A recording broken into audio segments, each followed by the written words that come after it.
Do you know what sucks is depression? But you know what sucks worse than depression? Is not admitting that you have it.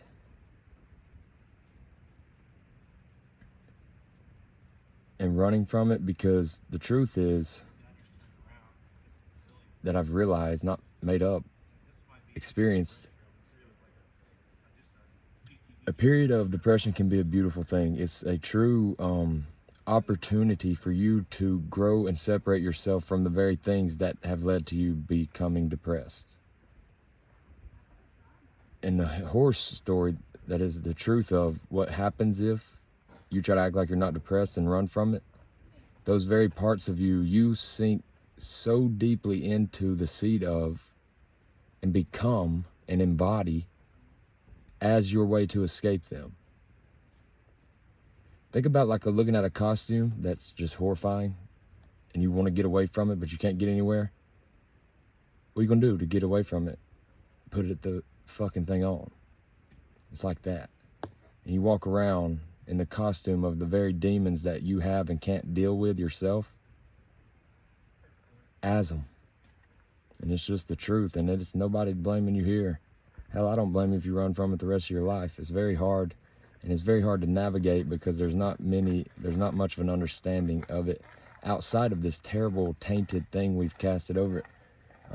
That's like, oh, you, and honestly, people kind of like, the truth of it is like kind of put themselves above you. If they realize you're depressed, they kind of makes them feel better, sadly. Because it's like this thing we shun and look down upon, but the truth of depression is, yeah, it looks like bad and negative and like that person's not got their shit together, they're losing themselves and whatever, but if you approach depression differently, I can almost guarantee you, than you think about it right now, and you could just focus on dissolving the idea you have of it. If you feel kind of just sad, man, and you know that's one thing, everybody feels sad, but if it's this lingering thing that kind of, you have this intuitive feeling that you need to tend to, and it kind of is something that's making your world void of meaning, and your relationships that you go and develop and stuff aren't suiting your fancy anymore, and you realize there's just something more that you're needing. It's not you, there's nothing you've done wrong, and that's the truth of depression. Is this the first step to growing and becoming a conscious being? And it's like, you could imagine we're all born on the backside of hell. And on the backside of hell, there's like basketball courts and stuff, and you can go and entertain your mind and forget you're in hell. But if you ever want to get out of hell, you got to go through it. And it's like we kind of are in hell until we go through it as humans, because of, you know, truthfully, a misunderstanding or a lack of an understanding of the mind and how our mind works.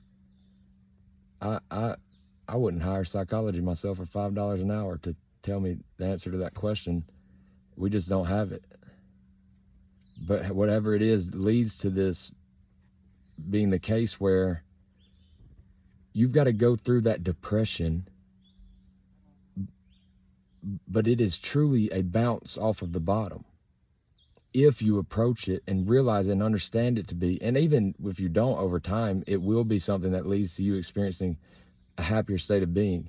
Just relatively speaking, you go down to the depths of the bottom, and you know, you're sitting on the very bottom, your lows, all you got to do is just go up a little bit to feel better.